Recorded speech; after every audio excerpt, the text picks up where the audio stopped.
오늘 말씀의 제목은 순종이 관건입니다. 순종이 관건입니다.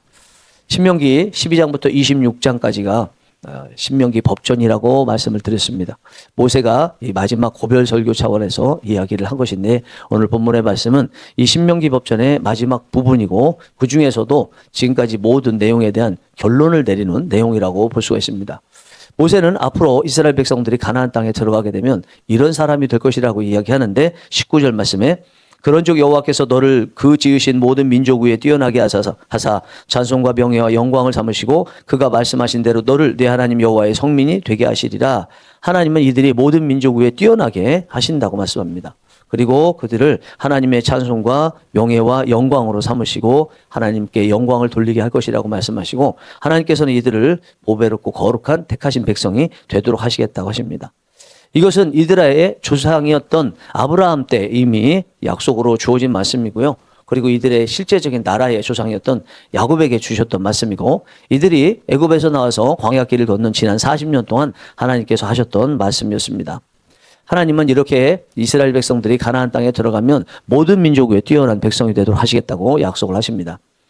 지금까지의 인류 역사를 보면 세계를 지배하는 듯한 나라들이 있었습니다. 지금 같은 경우는 미국이 그런 역할을 하고 있죠. 이 미국을 향해서 팍스 아메리카나라고 말합니다. 전 세계의 평화를 유지할 정도로 막강한 힘을 가지고 있는 나라라는 뜻이죠. 그 나라가 미국이라는 뜻입니다. 로마 시대에는 팍스 로마 나라 이렇게 이야기하기도 했습니다. 로마가 전 세계의 평화를 유지할 만큼 강력한 힘을 가지고 있다는 이야기죠. 이에 빗대어서 보자면 하나님께서 오늘 이스라엘 백성들에게 약속하신 모든 민족 위에 뛰어나게 하신다는 이 말씀에 따라서 보면 이스라엘이 팍스 이스라엘리티카 또는 이스라엘리카라는 나라가 된다는 의미입니다. 티카라고 한다면 고대어를 말하는 것이고 리카라고 한다면 오늘날의 현대어를 빌어서 이야기를 하는 것입니다. 하나님께서 정말 이렇게 하신다고 말씀하신 것을 이루실 수 있을까요? 이스라엘이란 나라는요, 예전에는 인구로 봤을 때 이스라엘 안에 800만 그리고 다른 나라 디아스포라로 800만에서 1600만 명이 살고 있었습니다. 그런데 오늘날은 또 숫자가 약간 바뀌어서 국내에 900만 명 또 국외에 600만 명 총 1500만 명이 살고 있습니다.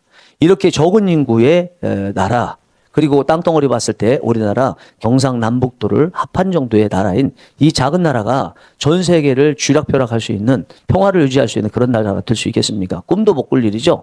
그러나 실제적으로 이스라엘이 독립해서 온 이후에 지금까지 이스라엘은 엄청난 세계적인 영향력을 미치는 강대국이 되어서 정말 뒤에서는 또 문화적으로 실질적으로는 전 세계의 평화를 유지하는 나라와 같은 모습을 보이고 있는 것이 사실입니다.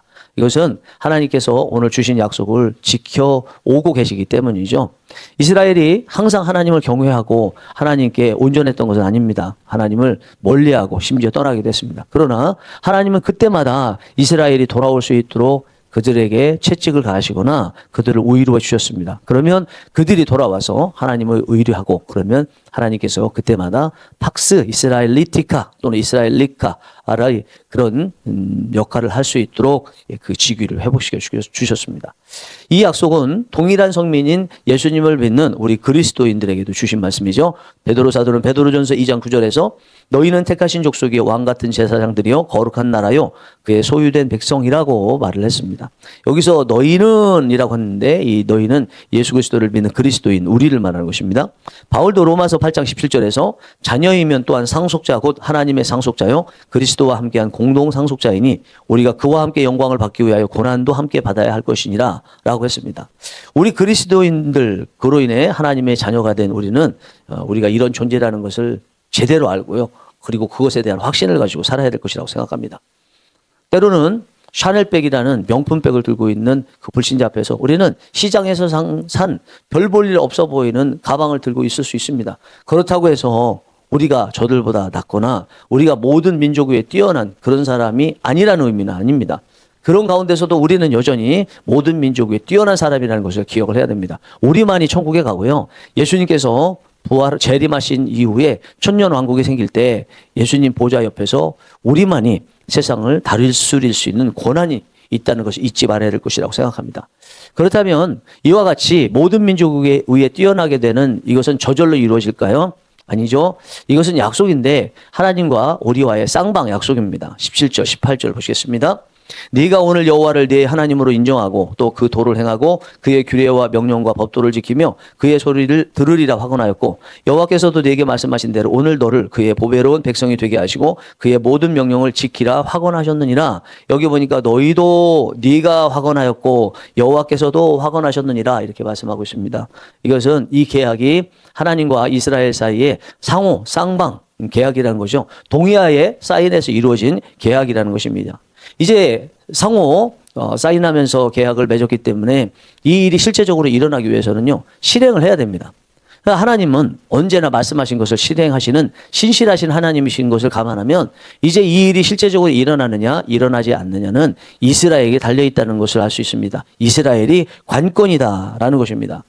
오늘날 우리도 모든 민족 위에 뛰어나길 원합니다. 또 그렇게 될 수 있는 자격을 갖추고 있습니다.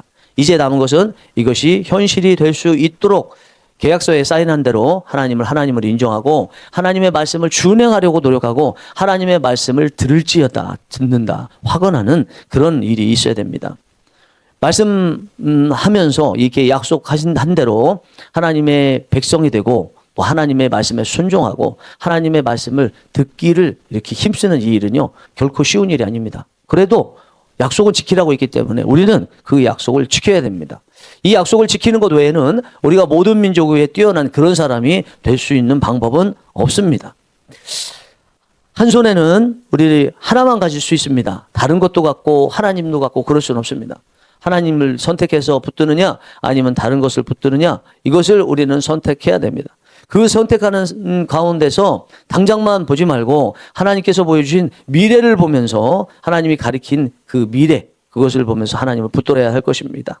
그렇게 하려면 시간도 정리를 해야 되고요. 만나는 사람도 정리를 해야 되고 또 누리고 있는 것들 중에 일부는 포기할 수 있어야 됩니다. 하나님을 선택하고 하나님 말씀대로 행하는 자만이 항상 정상에 설 수 있습니다. 정상은 소수만 갑니다. 경쟁에 이겨서 소수가 가는 것이 아니라 스스로 선택해서 붙들고 어렵더라도 그 길을 가는 사람이 소수이기 때문에 정상에는 소수만 갈 수 있는 것입니다. 여러분들께서 소수만 가는 이 정상을 꿈꾸시고 그 꿈이 이루어지도록 실행하시는 은혜가 있기를 원합니다. 정상이라는 약속을 바라보시는 것도 좋지만 언제나 정상을 향해서 갈 수 있는 사람이 되도록 노력하시는 여러분들 되시기 원합니다. 그렇게 되면 정상은 저절로 가게 되어 있습니다. 언제나 여러분들의 발걸음이 정상에 갈 수 있는 사람이 되는 발걸음이 되셔서 그래서 이 땅에 사는 동안에도 그리고 이 땅을 떠나서도 정상에 다다르게 되시는 은혜가 있기를 간절히 바랍니다. 기도하시겠습니다.